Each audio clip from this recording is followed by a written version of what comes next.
You're now listening to the Hot Take Podcast with Stephen Blake, your source for everything fantasy football. Here are your hosts, Stephen Taroni and Blake Sullivan. Welcome in. This is the Hot Take Podcast, and we are back for another episode. I am excited today to talk about Week 11. Oh my goodness, we are here at Week 11. I can't believe it. It's been a while since we've actually recorded a podcast. We've been doing the live shows on Twitter. You've been following on Full-Time Fantasy. But this time we want to give you something that you can listen to throughout the week and going up to Week 11. So we have a special guest on the show today, Adam Stark of Everyday Fantasy Football. What is up, Adam? What's going on, Steven? I'm just happy to be here, getting ready to talk some football right before this Thursday night matchup. So let's do this, man. Yeah, we got some news to get into. We're going to talk about some of the more compelling matchups this week. And then, of course, we're going to talk about a couple skill positions that we're high on this week that maybe the consensus isn't as high on. But first, yeah, you and I met at the Midwest Fantasy Football Expo. That was a good time. It was a pleasure drafting with you in the charity draft. How is your league doing, or your team in your league doing for the FF Statistics charity draft? I'm doing pretty good right now. I'm in fourth. I'm doing a lot better than I was. To start out, I think I started out 2-4 I was. Now I'm 6-4. Or maybe not 2-4, but something like that. I've won at least, 4 or 5 out of the last 6. But anyways, it was a real rough start because one of my big picks was Cam Newton, and I tried to go with the Cam Newton Christian McCaffrey stack. Thankfully, Christian McCaffrey is playing he's scoring enough points to make up for Cam Newton's absence. So it hasn't been that bad, and McCaffrey's really, really saved me. But I've had guys like I had AJ Green, who I've still got stashed, who at this point I think I'm just going to cut him if I see, at like a semi-juicy pickup or, someone who I semi-like. But AJ Green, he's really been killing me. But the one that's really been helping me out was I got Julian Edelman, and I think the late 6th round.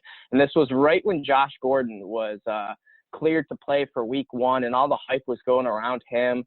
And I think Josh Gordon was even taken in the 5th round or something. And so to get Edelman that late, that was huge. So I'm doing pretty good. I'm 4th place. How about you? How are you doing, Steven? I am 6-4 also. I started off 4-1 or 5-1 in that league, and I've dropped a few. I won the last one, but it's interesting. That league is kind of interesting. You got the inflated points for tight end. So Austin Hooper was a huge pick for me. But I started off with the Zeke and Deshaun Watson back-to-back picks, which has really just helped anything else. Any other boneheaded moves I've made, those two have just helped me get through, kind of like your Christian McCaffrey. And, that exactly just tells you the story of Christian McCaffrey's season, because he's good enough to make up for what we thought, or what I thought, was a top 5 quarterback in Cam Newton this year. Yeah, same here, man. Yeah, Cam Newton was my 5 overall going into this season.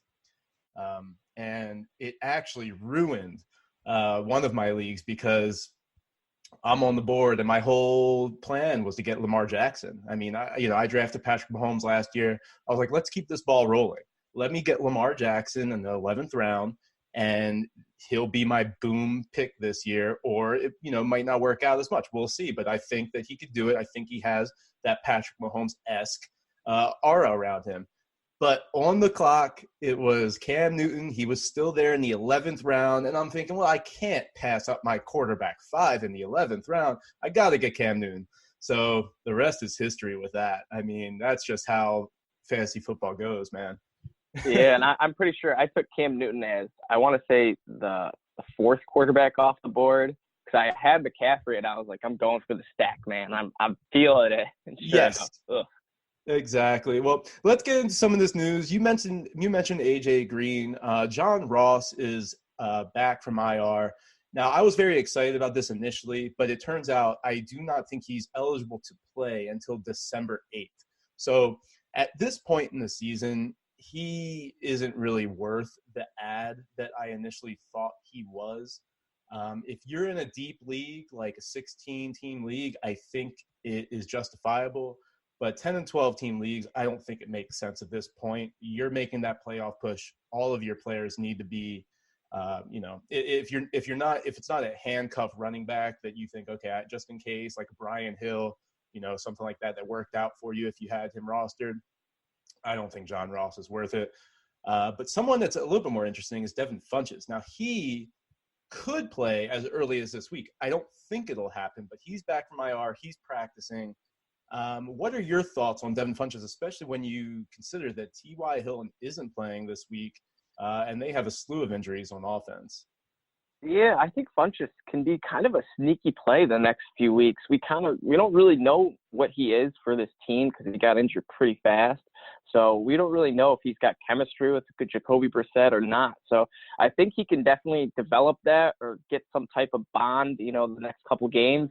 I don't expect him to, bust out 1 touchdown, 80-yard game his first week back, but I could see it within the first couple weeks just because Jacoby is looking for a red zone target. Yeah, he likes Pascal and Chester Rogers, but those are just, not big name targets, I guess. They're not, the big body receiver, and that's what they brought Funchess in for. So they have him on a 1-year deal, and I would be shocked to see if he didn't get a lot of routes ran or snaps, just because if they don't play him at all, then they won't really see what they got in him, and then he's gone, and it was basically, wasted pickup or whatever. Exactly. Yeah, I think that Funchess is interesting. I don't think he'll play this week, but then in week 13, you have the Texans, and we're going to talk about the Texans later. Obviously, one of the teams that you can target through the air in fantasy football and in real life football, of course. But if T.Y. Hilton were to miss, and, this is going to be a Thursday night game in week 13, if T.Y. were to miss that game as well and Funchess plays, that is an awesome flex play, in my opinion. And it would be a dart throw because we haven't seen it, just like you mentioned, Adam. So that would be interesting. And then, of course, in week 15, they play the Buccaneers. So even if T.Y. is back for that matchup and Devin Funchess has put together a couple weeks, you're thinking week 15, yeah, he could get a touchdown against the Buccaneers. So I do think that it is worth a stash at this point in the season. You could do better as far as waiver pickups, but, like I said, in like a 12-team league that's pretty competitive, I think he's worth a speculative ad. Yeah, I agree. I think especially, we're getting to the point where tons of injuries are going on. You're getting all sorts of little bye weeks, and I think you could just be like a nice stash unless, you got a real tight bench and like a real, small league. Right. Exactly. More injury news. Matt Breida, it doesn't look like he's going to play this week. He is perpetually on the injury report, unfortunately. We're going to get into that matchup a little bit later and talk about what that means for the 49ers against the Cardinals this week. Also, Emmanuel Sanders did not practice. He's listed as day-to-day.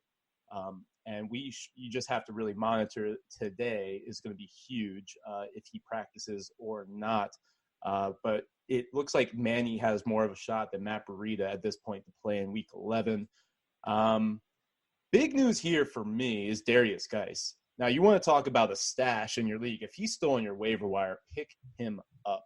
I'm trying to trade for him right now. And, I see the logic of, well, that's a waste of time. I mean, the Redskins, they're dead last in points per game as an offense. You got Dwayne Haskins running the show who just looks horrendous. But they have the Lions coming up after this week, who one of the worst rush defenses in the league. The Panthers, top 5 worst rush defense in the league. And the Packers, another matchup that you can exploit on the ground. I think Darius Geis is an awesome ad at this point in the season that not a lot of people are talking about. Adam, is this just kind of like fool's gold for me, or am I on to something here? No, I think it's a solid ad. If not anything, if he pops off and has, one solid game against the Jets or the Lions, his trade value, if your trade deadline's still open, will just skyrocket because so many people will just bite the bullet. Oh, Geis is back. But I don't think that'll be the case so much. I think Geis has a chance to be very efficient, but I did see some reports that they were going to make it kind of a running back committee with him and Peterson. And Peterson's been playing very, very well. So it's hard to imagine to see them take the carries away from Peterson. But then again, Geis is possibly their franchise running back and, the face of the franchise or one of them moving forward. So they'll definitely want to see what they have in him because he hasn't obviously played the last, 2 years. And I really think that Geis has a good shot to break out against the Jets and then the Packers and Panthers. Right. Why I left out the Lions is because Adrian Peterson owns the Lions. I think AP is just going to have a phenomenal game. Geis, I absolutely think he could pound in for a touchdown or something, but don't get me wrong, Adrian Peterson is going to rush all over the Lions in a couple weeks. I love that call. Yeah, Chris Thompson is still out, and as long as he's out, it is Peterson exactly. and Geis. If one of those players is going to be a pass catcher, I would say that Geis is the better pass catcher. But it's the unknown with Dwayne Haskins. I think that what we've seen so far is a lot of growing pains. He was in a tough matchup against Buffalo. He hasn't really had a chance to play defenses that can be susceptible to the pass. And I really do think that it's this kind of like this realm of the unknown that really intrigues me, because what if this offense can be just a little bit better with Haskins on the field? What if they can get into the red zone just a little bit more? Then Darius Geis is really valuable, even with Adrian Peterson on the field. Like you mentioned, he has been playing well enough to earn the reps on the field. So Darius Geis would really have to play outstanding to take reps from AP at this point. Of course, there's always injury. Look, that could pop up with a guy like Adrian Peterson, who is older, even though he is, for sure, even though he is potentially a robot and is immune to injury. I would still say that Geis is worth a stash at this point. If he's on your waiver wire, you got to pick him up, even if you're in a 10-team league at this point. I agree too. And even if you don't really necessarily like him, you don't believe in him, just take him for the chance to, so an opponent can't have him. Because if you grab him, you have no interest in playing him, and then he does pop off for a week or two, he's on your bench and not starting for anyone else. So that worst case scenario, he's on your team. Exactly. He is a handcuff with standalone value, and I love that because I don't really like stashing handcuffs. At this point in the season, it's okay. All bets are off. Like I said earlier, if you had Brian Hill stashed, you're very happy right now. And I was fortunate enough to have him in a spot where now I can just plug and play him without having to waste any fab. Same sort of thing with Darius Geis, except there's some standalone value. We know that he's going to get, about 50-50 timeshare. So you got to like that for just a speculative ad at this point. Let's get into some of these matchups here. Steelers and Browns, that's going to be tonight. I'm going to get this show up on Thursday in time for this to be relevant. And, we got the Steelers at 5-4. We got the Browns, who I guess they've played better. They're healthier on defense, which is huge. And I think that helps everyone, including Baker Mayfield. But this is going to be a tough game for the Browns. I am still waiting on OBJ to really have the game that we want from him. Is tonight the night, Adam, or are we still going to have to wait on OBJ? I think we're still going to have to wait against Joe Hayden and Minkah Fitzpatrick. Just the way Minkah's been playing lately, that entire defense has just been playing lights out. And I think the Steelers are going to want to go into Cleveland and just bully the Browns and just show that the Steelers made the right choice going out, trading their first rounder for Minkah. And now that if they win the game, they'll be 6-4 and very, very well in playoff contention. So I think this is a big game for both teams, actually. The Browns, they have had, a little bit of momentum. I'm sure they're trying to rally around, trying to make the playoffs. I'm sure if they win out, which will be insanely hard to do, they would probably make it at 10-6. But they're at the point where they don't really have any more losses to give. And the Steelers just have all the momentum in the world in which they're trying to carry it forward and just keep it rolling. So I saw a thing that Devin Bush, I don't know if you've heard, he's been calling predictions the last couple of games. Yes. And I think the last 2 or 3 games, he called them dead on. It was like 4 sacks, 2 interceptions or something. And so now he's calling 6 sacks, a fumble recovery and an interception tonight. So we'll see. Well, I'm inclined to believe him because it's a Thursday night game. It's a divisional game, and this has the makings of a defensive grind. You know, I would be very surprised if this is an offensive output tonight. The over/under is 41.5. Yeah, that's low, but I could still. I think I would take the under. I could buy the under. Yeah, I mean, Thursday night games and especially this divisional showdown. I would probably lean the under. I think that Minkah has a real case for Defensive Player of the Year, by the way. Oh, for sure, yeah. And, just because of the impact he's had on this team, it seems as if as soon as they made that trade, everything changed for this defense because, they were really, really susceptible to the pass before Minkah Fitzpatrick got there. Of course, Joe Hayden had his injuries too, so it has a lot to do with it as well, like you mentioned. Well, yeah, go ahead. I was going to say the Steelers have won 5 out of their last 6, and the one game they lost was a 3-point overtime loss to the Ravens, in which Mason Rudolph got knocked out of the game, and they had the duck collar. I can't think of the guy's name right now, but you know who I'm talking about. Yes. And so, anyways, they go into overtime, and in what looked like the Steelers had an amazing shot to win this game because they forced a 3-and-out or a turnover, something for the Ravens. And all the Steelers had to do was kick a field goal. But as we know, Juju Smith-Schuster fumbled the ball, and then the Ravens ended up kicking that game-winning field goal. But the Steelers 100% could have won that game had Juju not fumbled or just, a couple other things gone their way. So the Steelers, they're looking really good. And if you look at their first 3 games, they played the Patriots, the Seahawks, and the 49ers. Those are debatably the 3 toughest teams in the NFL right now. Right. So it's not their schedule. If you look at it, I mean, yeah, they haven't really beat any, top-tier teams. I guess you could say the Rams and maybe the Colts, but, they had Brissett out. But, I think the Steelers are more on that, better team side than, the bad team side, I guess. And I think they're really starting to look good with a easy schedule ahead of them. They got the Browns, Bengals, and then the Browns again. So, yeah, this is another thing to know. They're facing the Browns 2 times in the next 3 weeks. So this game is even bigger for that purpose. Devlin Hodges was the name you were thinking of. Yeah, there he is. Devlin Hodges. There he is. So if you had to flex one this week, would it be Deontay Johnson or would it be James Washington?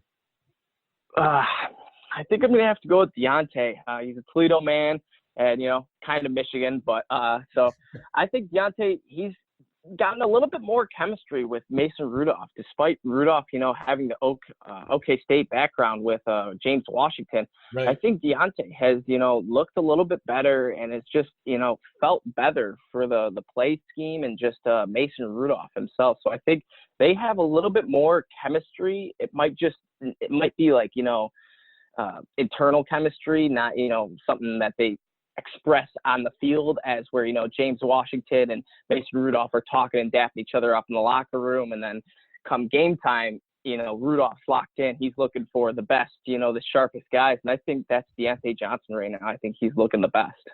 Yeah, the last 2 games we've really seen Washington improve, though. I would say 4 for 69, and then last week 7 targets, 6 receptions, 90 yards, and then the 1 touchdown. Deontay is certainly in snap count beating James Washington every week. But we finally saw James Washington on the field for 50% of snaps. I do see James Washington kind of being that big play guy. So I probably would go James Washington where, Deontay has definitely hurt you. But he's been super solid other than 2 weeks ago where he he had 1 catch, I think. I think I would go James Washington if it was up to me, just because I do see a pattern of him getting on the field a little bit more and being utilized a little bit more. Like you mentioned, him and Rudolph do have that chemistry from back in the day. I do agree it hasn't necessarily shown up on field as much, but I think that we saw what we needed to see in the past couple weeks for him to have this buildup of being utilized a little bit more and just connecting on that big play. Because, look, he has looked for James Washington. In these games that Mason Rudolph has played, he's looked for him. It just hasn't happened. They haven't connected on that 50-50 ball. They haven't connected on that deep bomb. Now, last week, we saw it finally take place, so hopefully we'll see it again tonight. I would go James Washington if I had to pick between the two, even though I'm not crazy about either for tonight's matchup. Can you play Kareem Hunt? Look, he had 7 catches last week, and there was an actual role for him on the field. What are you thinking about Kareem Hunt? He also had a couple goal line looks that could have been touchdowns last week. Yeah, I actually like Kareem Hunt, especially in PPR. He got a couple passes last week, and I think he finished with, close to 10 points or something in PPR, which, isn't terrible for first game back. Haven't played all season long, new team, new system, knew everything. So I think Kareem Hunt actually, he could be a solid flex play moving forward. The Steelers' run defense is pretty good, though. I think they rank, their Pro Football Focus ranked their run defense grades out at 6. So the Steelers' run defense is pretty good, and I think it'll be the Nick Chubb show for the rest of the season. But I'm not going to be surprised at all when Kareem Hunt steals a couple touchdowns from Nick Chubb, because it's going to happen. It's just Kitchens is just looking so flustered right now. He's about to try anything if it'll work. So if Kareem Hunt, gets a great breakaway touchdown in which he just shows off his talent, I think, that Kitchens might give him some more looks despite Chubb being excellent this season, just because they still have Hunt for next year if they want, because he's a restricted free agent, and then they could trade him if they want. So I think they're going to want to showcase him a little bit more, especially because they're kind of out of the playoffs, I guess, and, they don't really have much to play for. So they're kind of playing for other reasons, I guess. Yeah, I'm with you on Kareem Hunt because they were putting him out wide. They were putting him in the slot. They were putting him in different positions to utilize his talent, and they were getting him and Chubb on the field together.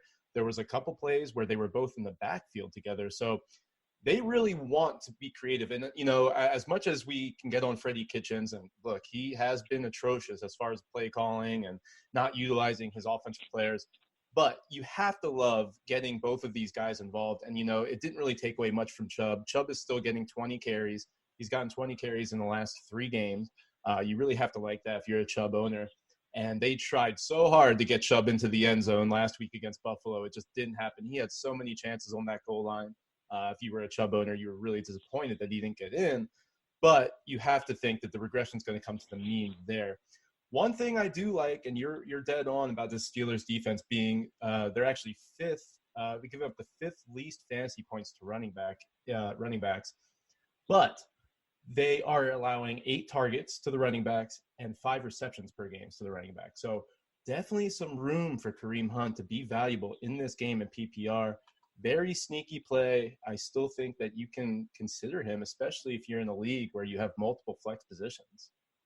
Yeah, and I've heard the fantasy footballers, I think Jason Moore came out and said that Kareem Hunt is basically just in the Duke Johnson role, but he's not Duke Johnson, he's Kareem Hunt. So You're getting that role with a much, much, much better player. So now it's a little bit, the door's open a little more for Kareem Hunt or a guy in that role to be able to produce more in fantasy. So yeah, Kareem Hunt moving forward, I like him.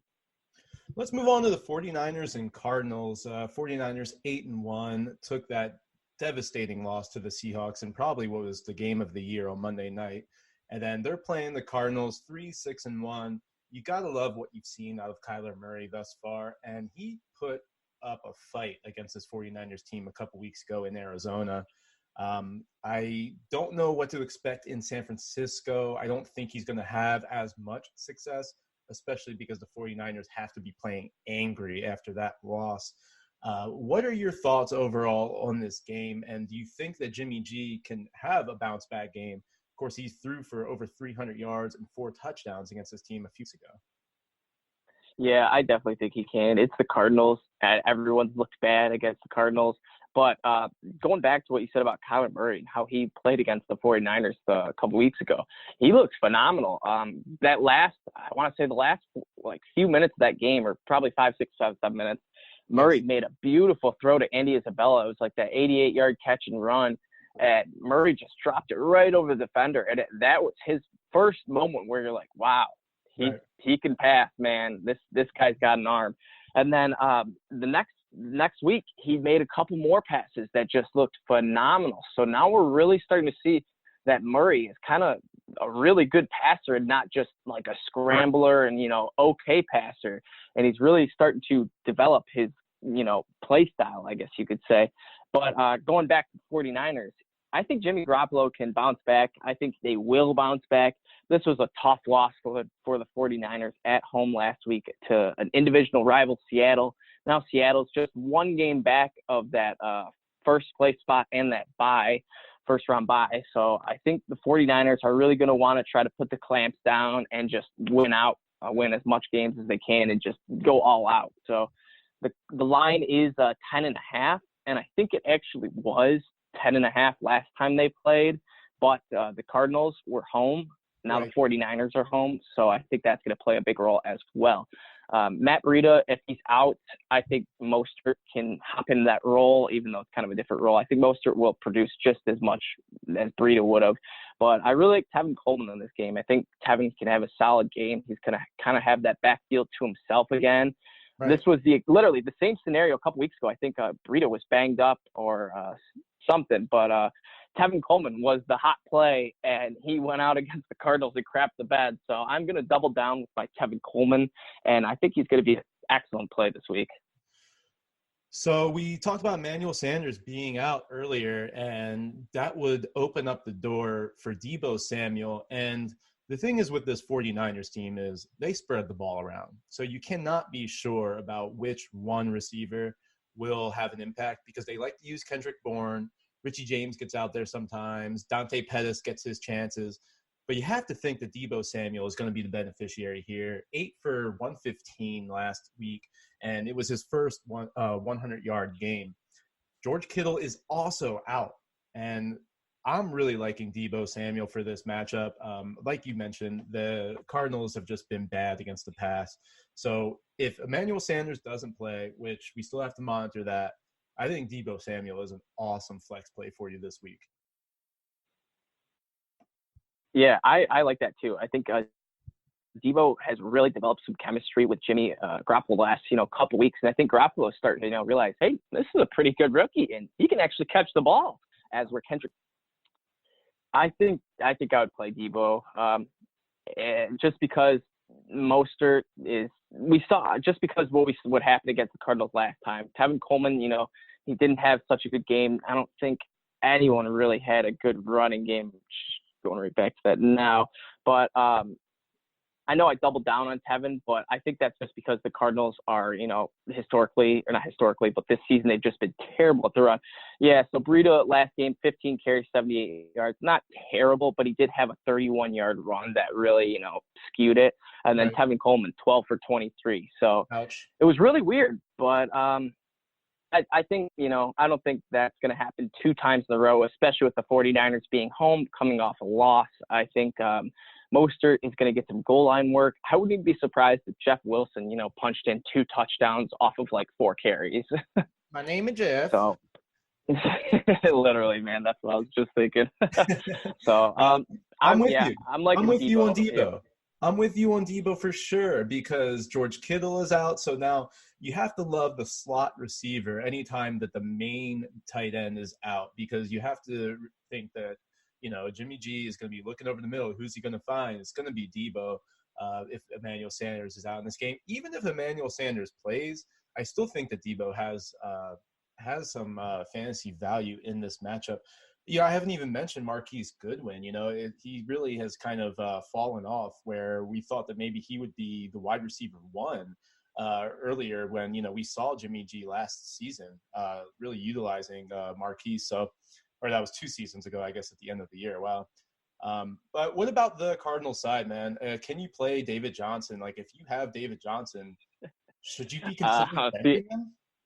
I was getting ready to make a joke about that when we were going to do our running back and wide receiver starts of the week. I was going to make my start of the week James Johnson. But as we know, I'm sure a lot of you guys saw that run he had against the Bucs, in which he just took the handoff, jogged about 5 steps, and then got pasted. And it was just who is this guy? This isn't – what?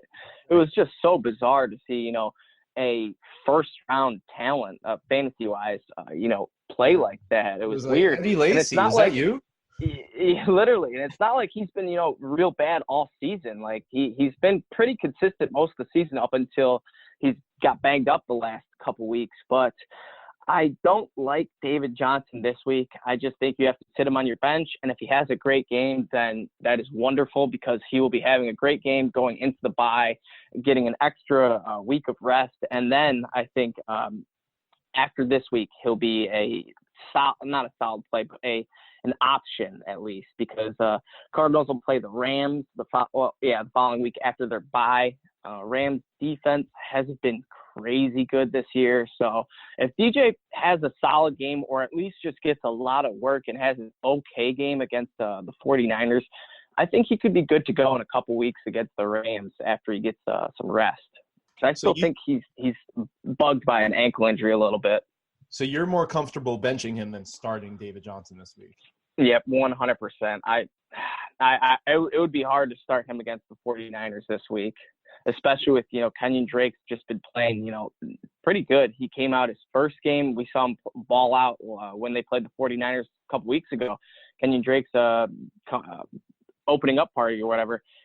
He went just crazy. So I think Kenyon Drake is going to have some momentum coming into that. And I think the Cardinals are going to want to give the ball to Drake a little bit more and kind of see what they have and maybe, give David Johnson a little bit more time to rest because I don't think he was benched because of play. I think it was a little, maybe it was a little bit of his play, but mostly I think it was just because he was injured. And I don't think the coach wanted to come out and, say David Johnson was injured. But I don't think, Kingsbury wanted to say David Johnson was injured despite, he kind of did that earlier in the year. He put him in for one carry and then that was that. Yeah. So, but another thing to note is Chase Edmonds might be back as well for that Rams game. So this backfield could be a committee, as weird as that would sound. But we have, 3 solid running backs who have all produced at least once or twice throughout the season. So if they're all healthy in the next couple weeks, it's going to be interesting. Yeah, I do think that David Johnson is banged up, and it's frustrating because we just, he's still listed as active. He's still out there getting some reps, and he probably shouldn't be, but he's out there, and as long as he's active and he's on your roster, he was your first round pick. It's so tempting to throw him out there. That would be really, really tempting to bench him. But, man, it's tough to do that. It's a tough call if you're a David Johnson owner. I do think Kenyon Drake has value because of the PPR upside. So I think that you can flex Drake this week. I probably, if it was my team, depending on my roster, I probably would still put David Johnson out there, even though it could be a death wish at this point. Yeah. Also, depending on roster too. If you got a guy like Eckler or someone, like a sneaky play, a solid flex where you could have David Johnson would have been a flex play or even an RB2 in which you could kind of put a flex or of Austin Eckler into your RB2 and then play a wide receiver into your flex and it's PPR. Then there's ways to get around it. But I think if you have to play David Johnson, I get what you're saying, Steven. There's some times where it's just you got to start your studs. Yeah, I mean, it really just depends on your roster at this point in the season. And you really have to monitor his health, monitor the practice reps, see what's going on because, obviously, man, he just looked so bad last week. Christian Kirk, you're playing him. Larry Fitzgerald, I think I would bench him this week. He could always have a touchdown, but besides last week, he was really hurting your team being on your roster. So I would bench Larry Fitzgerald. I think you have to keep playing Christian Kirk and ride that wave, even though it's not the best matchup. Moving forward to the Bucks and Saints, obviously Michael Thomas is such a smash play this week. You have to be thanking yourself for drafting him, especially at this point in the season when they got the Tampa Bay Buccaneers.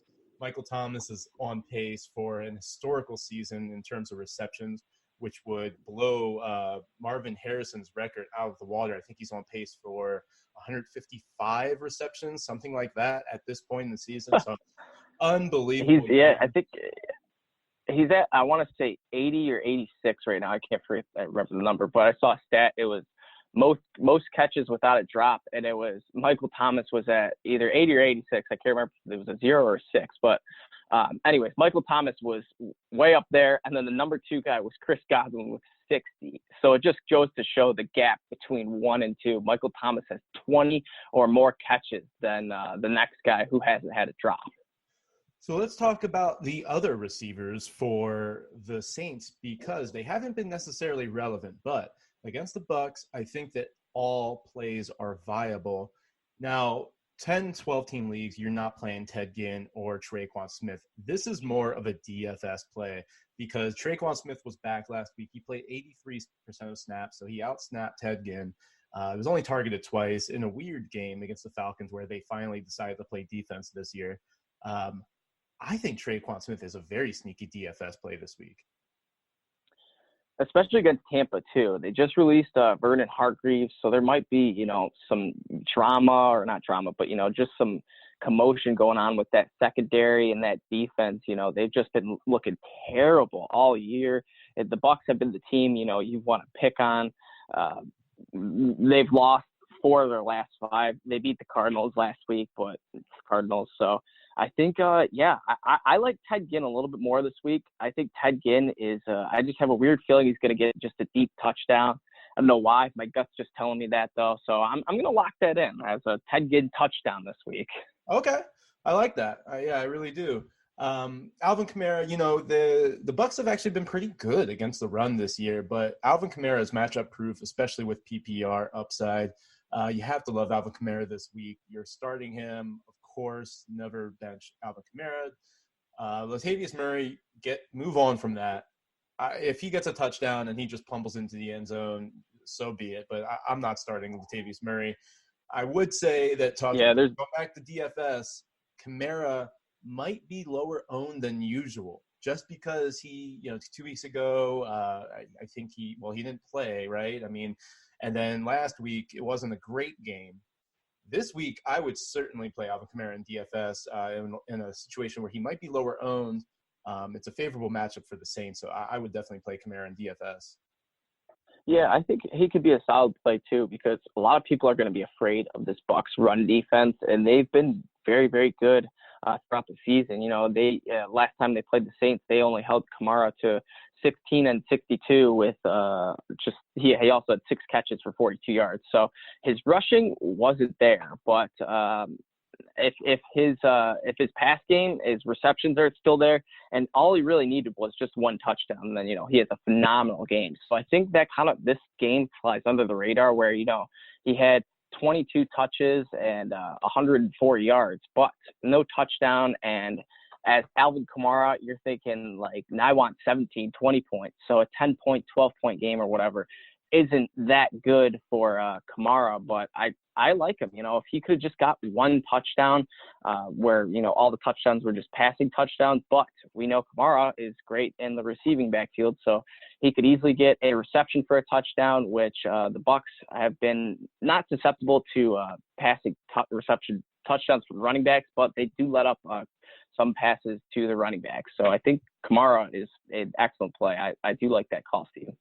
Yeah, so they are allowing almost 7 targets to the running back and over 4 catches to the running back per game are the Buccaneers.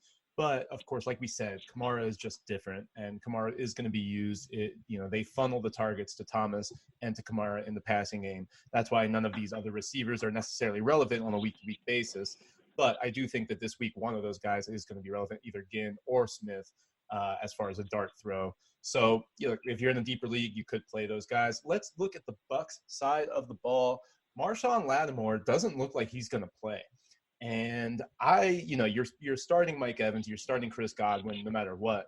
But I think this is a reason that you can think about starting Jameis Winston comfortably with Marshawn Lattimore missing action. Last in New Orleans, he only had 200 yards, which was the only game he's had less than 300 yards since week 3. So any other game he's put up over 300 yards.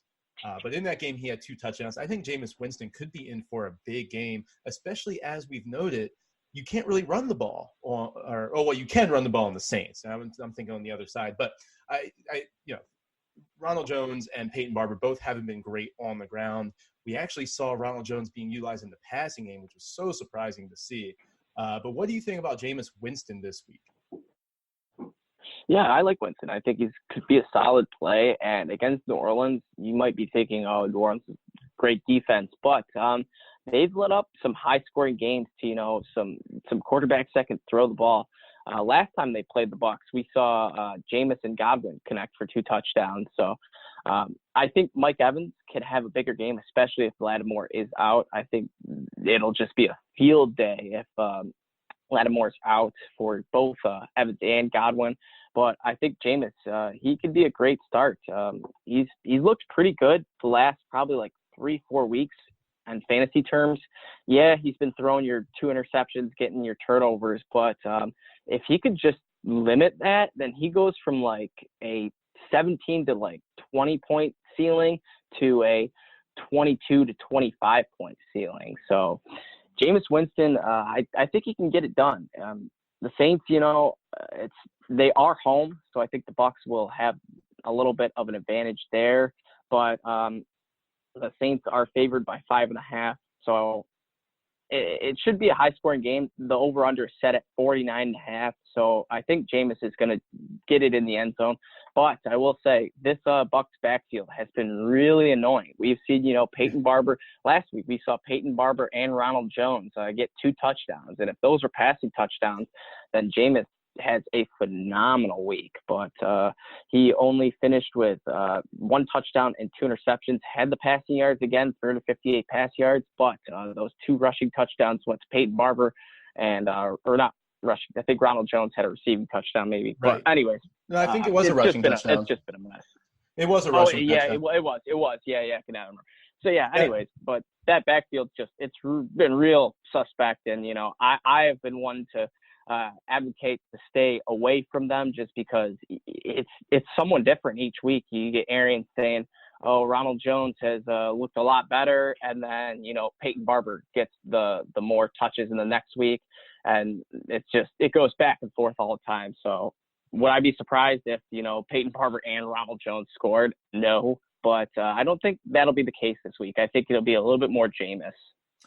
Yeah, I'm with you on that, and we were talking about the Bucs being a great run defense. Well, the Saints are actually right behind them. So I was right in saying that, Ronald Jones and the Tampa Bay Buccaneers are going to have some trouble because the Saints are only allowing 67 rushing yards per game this season, only 11 fantasy points per game to the running backs.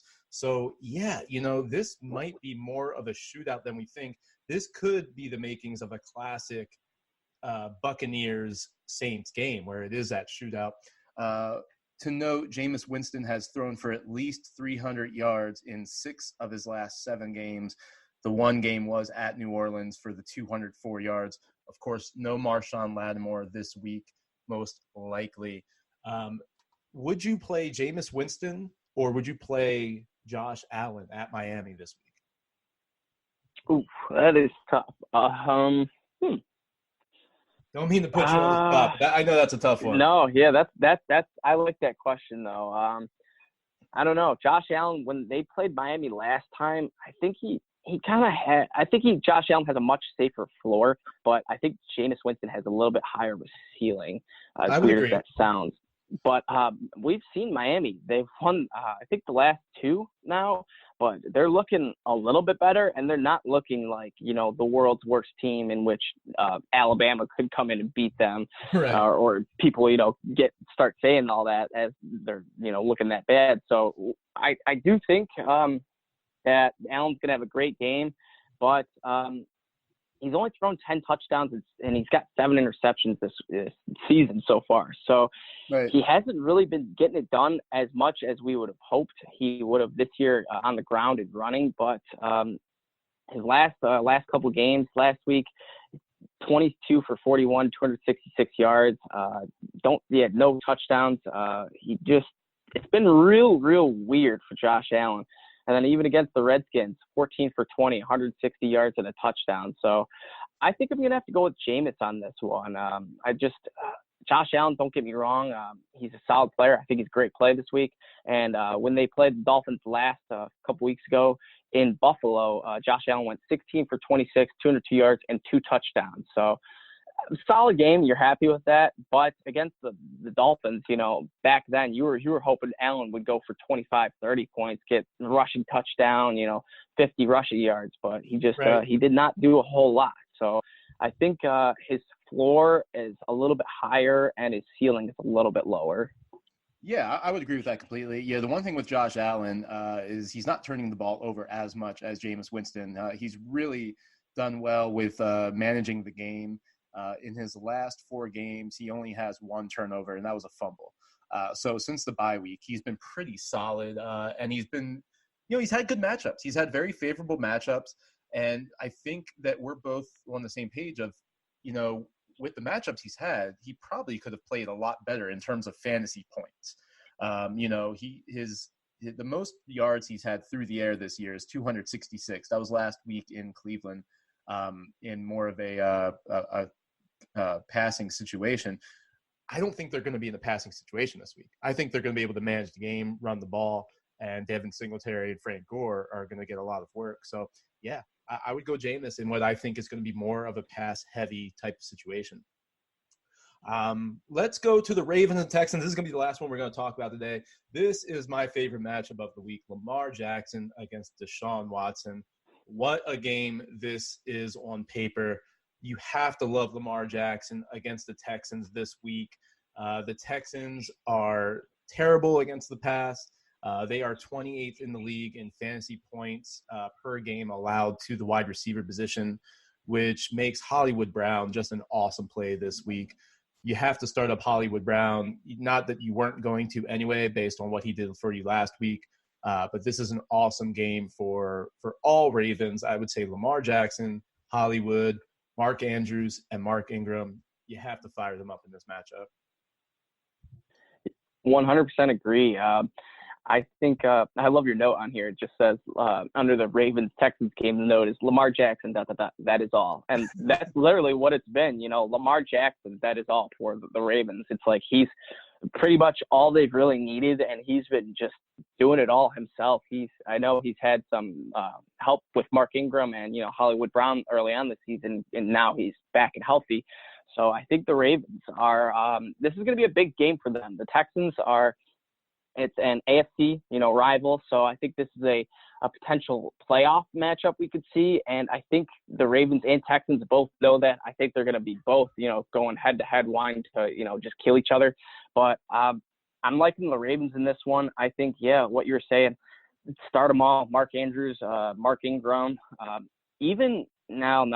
I was thinking about Gus Edwards, but no, not yet. Mark Ingram still has that locked down. But I did have a little thought that later on the season, Mark Ingram's an older back, that maybe Gus Edwards could, help him out, keep the wheels. That we saw Shady McCoy was rested last week, I guess, if that's what you want to call it. But I guess he did have a week off. So it would be interesting to see if, they did a load management with Mark Ingram to try to keep him healthy and fresh for the playoffs.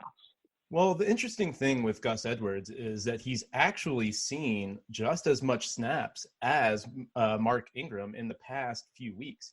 And I'm trying to pull it up now. But and then last week, actually on that first drive, he was in on the goal line and could have plopped in for a touchdown. I think both times Lamar Jackson faked it to him on some play action. But, the past few weeks, Gus Edwards – so – last week, Gus Edwards only had 23% of the snaps, but 2 weeks ago against the Patriots, 40% compared to Mark Ingram's 44.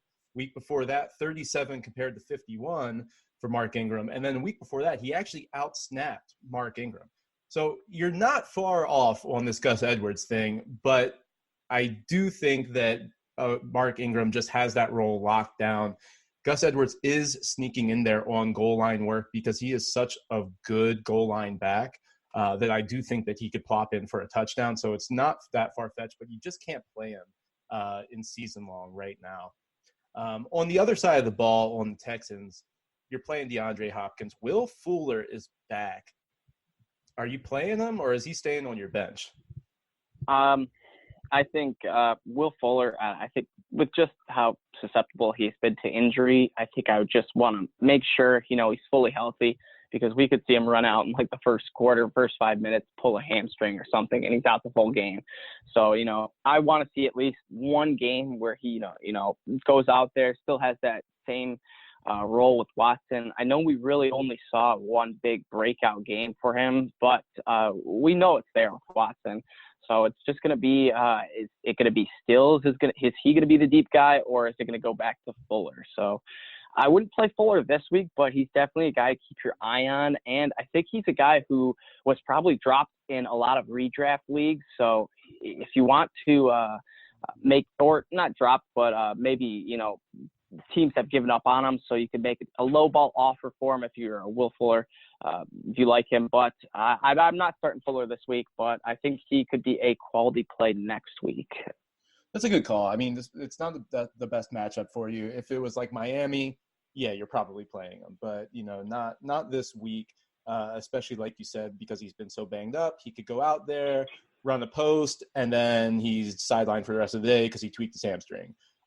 That is a realistic outcome for Will Fuller just about every week, unfortunately. But then again, so is like a 30-point week for Will Fuller. So he is so unpredictable, really tough to say. One person who, from the Texans, who I really like is actually Darren Fells. And past 2 games, he's had 3 touchdowns. He is the main target for Watson in the end zone besides DeAndre Hopkins. He's looking for Fells now, and a few weeks ago against Kansas City, 6 for 69 with no touchdowns. The past 2 weeks, 3 touchdowns. So he's really stepping away from Jordan Akins as far as the number 1 tight end. Even though the Texans do like to use 2 tight ends often, I think that Darren Fells, with the landscape of tight ends the way it is, he could be a nice plug and play for you this week. If you were playing like Jonnu Smith, who's going to be on a bye. If you had Evan Engram, I think that Darren Fells, you could do a lot worse. Yeah, I agree on that. Fells has kind of also come out of nowhere. And I know we saw Akins was kind of getting that same role too. But the last probably 4 or 5 weeks, we've really seen Akins phased out, and it's Fells that's really taken over this tight end role and this red zone tight end role. Right. Let's move on. Let's talk about one running back right now that is like a start of the week. He's a must-start guy, and the consensus might not be as high on him this week. I'll let you start us off, Adam. Yeah, so I mentioned him earlier, and I'm pretty sure everyone's probably already going to have this guy in your lineup, but this is just some extra emphasis on it, and that's James Conner.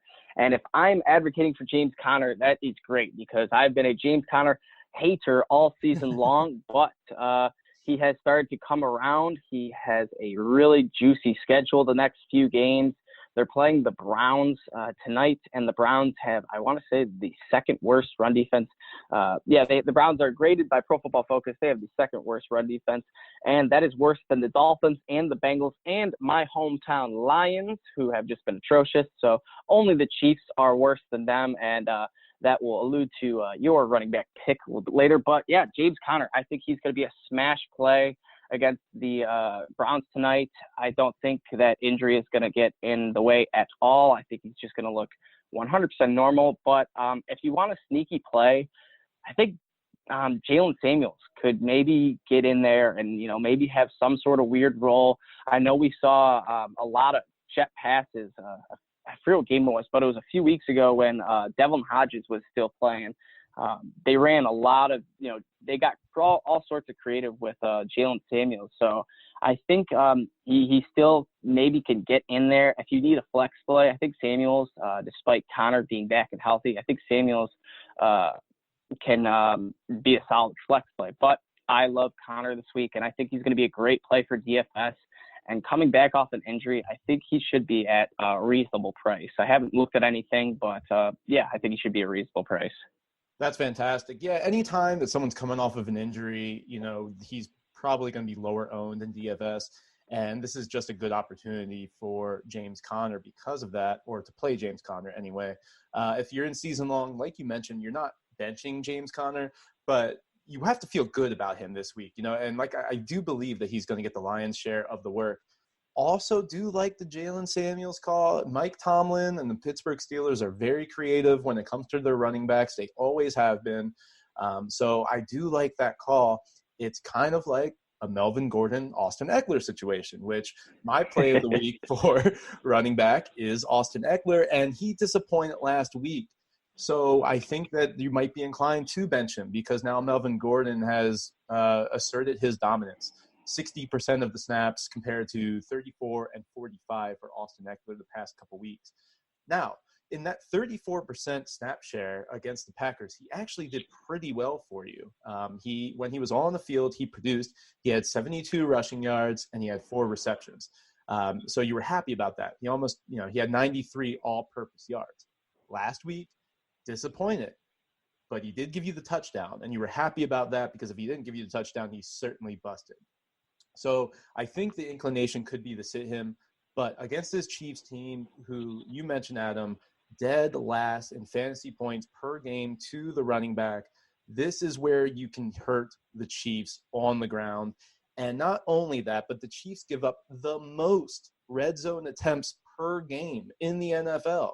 And that's partly because of Patrick Mahomes and being such a fast-paced player that the opposing offenses have to try to keep up, and they end up in the red zone themselves. I think Austin Eckler is going to have a lot of opportunity in this game. Besides Keenan Allen and Hunter Henry in recent weeks, Phillip Rivers hasn't had a lot of help. Mike Williams has been pretty inconsistent. I think Austin Eckler is going to be used in the passing game, and then any work that he gets on the ground is going to be efficient against this Chiefs defense. So love Austin Eckler in this matchup. I think you can have confidence flexing him in this game. Yeah, I 100% agree. Like we were saying, despite Melvin, really popping off and getting the load, I think Eckler still has that, that line of trust with Anthony Lynn. And I think he knows his role, and I think PPR half point, absolutely a phenomenal play. Let's move on to the wide receiver, Adam. I like your wide receiver this week. This is a good call. Yeah, so I went with Tyrell Williams. He's been pretty good this season. He's developed a little bit of a chemistry role with Derek Carr, weird as that sounds. But Tyrell Williams, he's looking pretty good. Granted, we have seen the emergence of Darren Waller. He's looked phenomenal, but Waller's started to slow down a bit. So he has only seen 7 catches in his last 3 games, which is very un-Wallerish, how his first few weeks were going. But, why I like Tyrell Williams is because they're playing the Bengals. Tyrell Williams leads the Raiders in receiving touchdowns, and he probably would be leading them in all the other categories, but he missed a few games due to injury. But as we know, the Bengals have just been awful against wide receivers. Their coverage ranks 4th worst in the league. The only worst teams are the Falcons, Giants, and Cardinals. So they are pretty bad. Their tackling is not good either. They're bottom 10 in tackling. These are all Pro Football Focus grades. So if you can't tackle, that's not good either. So Tyrell Williams, I think he's an excellent guy you could play this week. You're going to probably play him in your flex just because you have solid wide receivers. But I think he's going to post wide receiver 2 numbers or better just because that touchdown upside is so high with him. Yeah, I love that call. I mean, against Cincinnati, you just have to really attack them. And Tyrell Williams is the play in terms of Oakland receivers. I also think that Hunter Renfrow is in play. It's kind of a dart throw there, but in recent weeks, Derek Carr has relied on that intermediate pass, and Hunter Renfrow is always there, just kind of finding a spot in the zone. So I think that could be a good play. But Tyrell, yeah, he could really pop off this week. I mean, we saw Hollywood Brown have a great game against Cincinnati. I think that's a safe comp right there with a speedster like Tyrell Williams. So love that call. My call is DJ Moore, and I think that no one is in the camp of benching DJ Moore at this point. I'm not saying that this is like, a hot take of like, oh, you got to start DJ Moore. But I think that you have to understand what he's done in the past 4 weeks, and that is at least 9 targets in each of the last 4 weeks. 10, 9, 10, and 11. Last week, he had 9 receptions for 120 yards in Green Bay, in the snow, in a game in which Kyle Allen was trying to drive down the field and beat Aaron Rodgers, which Kyle Allen really showed me a lot. And I think because of Kyle Allen, because of the schedule coming up, and they play the Falcons twice here, and they have them this week, and they'll have them again in a couple weeks. And the Falcons are, of course, one of the worst teams in the league against wide receiver. I think DJ Moore, at this point in the season, if you don't have a trade deadline in your season-long leagues, try to get DJ Moore. I mean, he's only had 1 touchdown this season, so in terms of fantasy points, he could have, there's a lot left on the table for him. But in terms of volume, in terms of snap count, this dude was on the field for 100% of snaps last week. Didn't come off the field. I mean, you have to love what you're seeing for the volume for DJ Moore, and then the huge upside, because this guy is a game breaker. He has that kind of game-breaking speed. So DJ Moore is my start of the week at wide receiver. I think he has the potential for a top 5 play, because the last 2 weeks, 7 for 101, 9 for 120. If he gives you a touchdown, I mean, he's certainly a top 8 play for the week. So I love DJ Moore this week against the Falcons.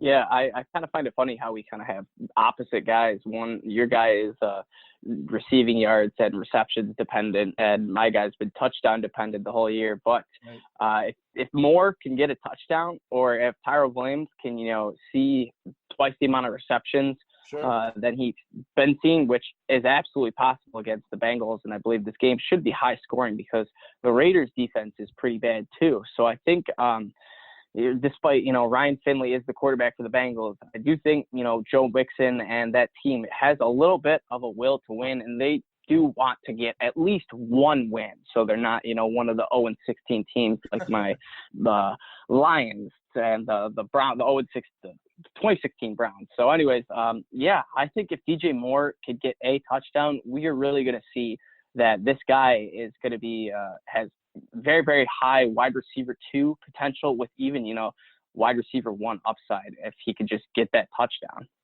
Yeah, I was in the camp of why draft DJ Moore when you could just have Curtis Samuel at a cheaper price early in this offseason. But I do see the volume has been there with Kyle Allen. I think maybe there was a different story with Cam Newton. With Allen at the helm, and by the way, pick up Kyle Allen right now. I mean, because he's got Atlanta. He's at New Orleans, which isn't the best matchup, but again, Marshawn Lattimore could be out. And it's Washington at home, at Atlanta, and then against Seattle, who hasn't been very good against the pass. So Kyle Allen could be a great quarterback for you. If you've been streaming the whole time, you pick him up, and you can comfortably play him throughout the fantasy playoffs, in my opinion. I think that he could be a solid play for you for the next few weeks. But I think that DJ Moore at this point has earned the trust of Kyle Allen over Curtis Samuel, where Curtis Samuel is getting the low volume, more like the Tyrell Williams, and then he is getting you the touchdown, so you're happy about that. Yep, yeah, I agree. I think Moore is going to be the guy moving forward too, and I think he does have a little bit closer bond with Allen. I think he's developed more of that dominant wide receiver 1 type status. Yeah, what a find in Dynasty if you're able to pick up Kyle Allen, because it looks like Cam Newton is out the door after this year, and Kyle Allen could be, leading this Carolina team for years to come with DJ Moore and one of the best running backs in the league, and Christian McCaffrey.